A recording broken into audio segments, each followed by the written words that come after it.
చూద్దాం, ప్రజలు ఉన్నారు కదా, చూద్దాము. ఎన్నిసార్లు నా చేతిలో ఓడిపోయిందో కాంగ్రెస్ పార్టీ, అదే అంబర్పేటలో. డిపాజిట్ రాలా. ఎవరు? కేటీఆర్ చెప్పిండా? ఆయనను కూడా ఓడించిన నేను 3 సార్లు అంబర్పేటలో ఓడించిన, సికింద్రాబాద్ పార్లమెంట్ ఓడించిన. కేటీఆర్ సర్టిఫికెట్ ఎందుకు? దిక్కు దివాలా లేకుండా పోతుంది ఈ పార్టీ. బిచాన ఎత్తేస్తుంది పార్టీ, బీఆర్ఎస్ పార్టీ.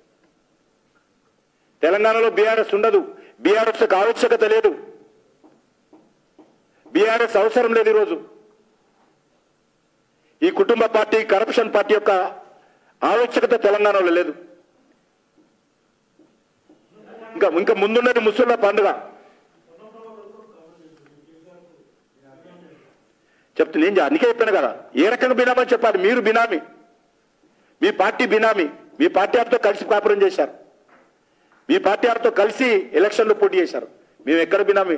కేసీఆర్ ఎట్లుంటారో తెలియదు మాకు, ఎన్నో కలవలే. మీరన్నది కలిసి వచ్చారు.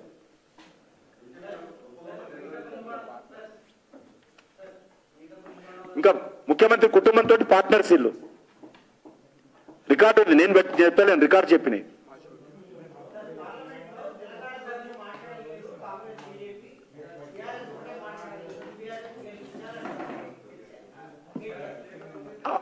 BRS party is outdated party. BRS party na farmhouse party. BRS party is a irrelevant party. Lok Sabhalo ఏ ఒక్క ఓటు BRS కేసినా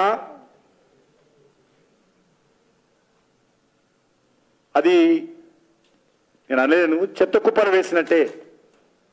ఇంకా వేరే మామూలు అయితే గట్టిగా అంటారు అనుకోండి.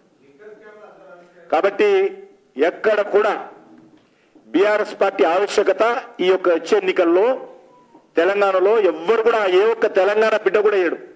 ఎందుకంటే ఆ ఓటు మురిగిపోతుంది, వృధా అవుతుంది. ఒక ఎంపీ, 2 ఎంపీలు గెలిచినా వాళ్ళు చేసేది ఏమి లేదు. ఢిల్లీలో ఏ లక్ష్యం వాళ్ళు ఓటేస్తే ఏ లక్ష్యం కోసం ఓటేయాలా, దేన్ని చూసి ఓటేయాలా, ఎందుకు ఓటేయాలా, ఏం సాధిస్తారు వాళ్ళు, ఏం మాట్లాడతారు వాళ్ళు. కాబట్టి ఈరోజు దేశంలో need of the hour once again is a Narendra Modi. Corruption free government, able leadership, stable government, development, image of the country, welfare schemes, infrastructure improvement, everywhere is a need of the hour of the Narendra Modi government once again. Period bar Modi Sarkar.